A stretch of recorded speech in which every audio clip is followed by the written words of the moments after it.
Jacques from Dapper Shaves. Today we're doing a little bit of a, I don't know, let's call it a podcast rather than a shave video. We are going to talk about RWL34, how it's made.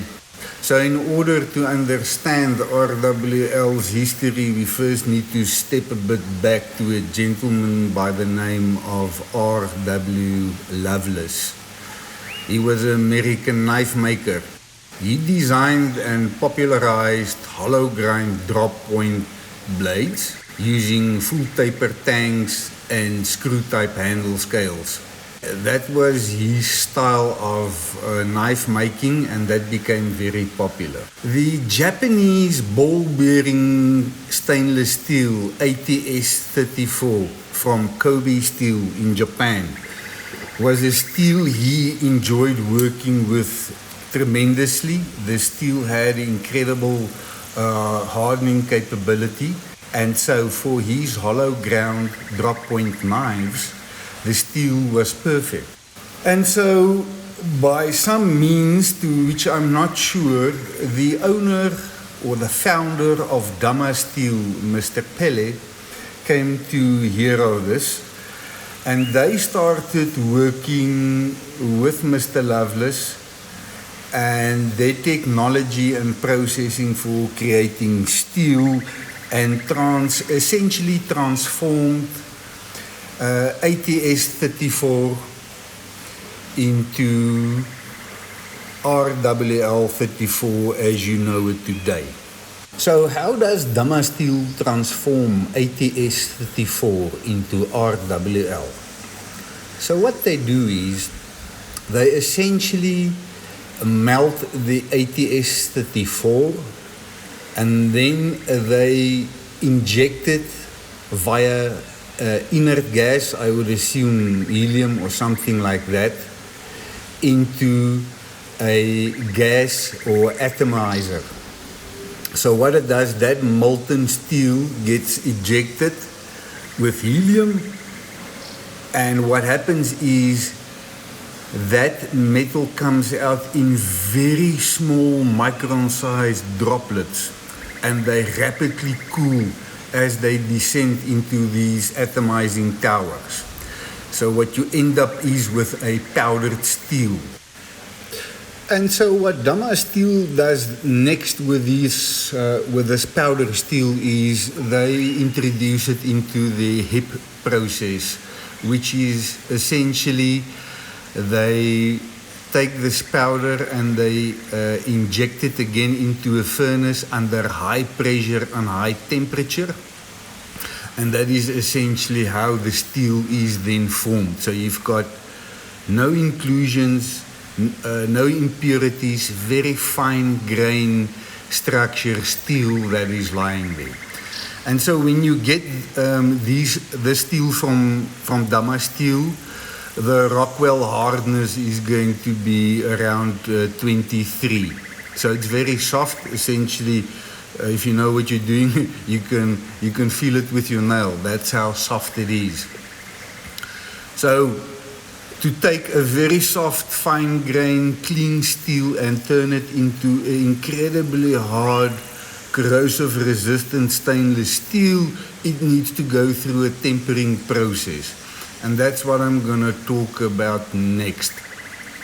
So, RWL34 is a rapidly solidifying powder steel. We've spoken about that. And what they do is, over and above that ATS-34, they add molybdenum and vanadium, and that adds corrosive resistance and hardness and strength to the alloy. So the steel has got an excellent combination of corrosive resistance and hardenability. So high edge retention, high hardening and tempering capabilities, corrosive resistance, easy to grind and polish with a high purity and cleanness in the steel. That is essentially the properties and what makes Damasteel Damasteel. Chemical composition of it, you would see it has got 1.05% carbon in, 0.5% silica, 0.5% manganese, the chromium, the moly we spoke about, vanadium in there, and some other elements. That is the chemical structure of RWL34. So when you get the steel, as I said, it would have a Rockwell hardness of 23 coming from the factory. So they have got a heating table, a heat treat, and I'll display that in the insert or window here. So up next is the heat treat. So we've already described that you would get the steel from Damasteel at a Rockwell of about 23. So next you need to decide how you're going to do the heat treat. So Trevor runs the heat treat number 4 below, so that's 1080 degrees Celsius. And on a 7mm piece of steel, the soak time would be 15 minutes at that temperature, followed by rapid cooling. So, and that needs to happen within 2 minutes. So you'll see Trevor makes use of 2 I-beams, a steel plate quench essentially, and that reduces the temperature of that blade from 1080 degrees Celsius to below 50 degrees Celsius in 2 minutes. That's how quickly it happens. Which is essentially my razor, the RWL gets is in a 5.2mm stock. So that runs at 12 minutes. So Gary's razor as an example, or not an example, mine too had a 12-minute run in there. So once those razors have come to room temperature, then they need to go through, it's not recommended, but Trevor does a nitrogen freeze. It's an important part of his hardness, and he essentially takes the hardness then Rockwell up to around 34, if I can remember correctly, with a nitrogen freeze. So you'll see in the footage I've got in here that the blades will boil away at -200 in nitrogen. Trevor leaves it there essentially until all of the nitrogen has burned off because of atmospheric temperatures.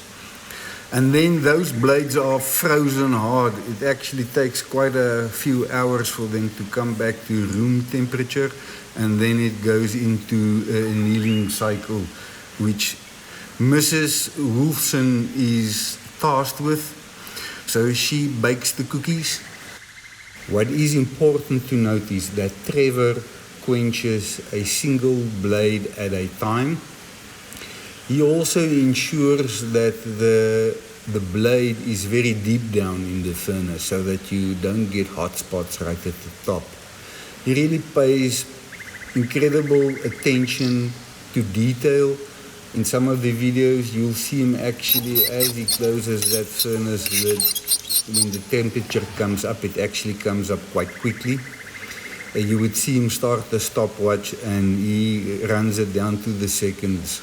So he is very precise in what he does, and I think it shows in his product. So thank you for joining me on this trip. Gary, John Peter, your razors are featured in this video. Trevor will get them done. He's working on 13 razors. This batch was 13 razors. He needs to get them done before the Munich show in Germany. So I'm quite sure you guys will have your razors in the new year.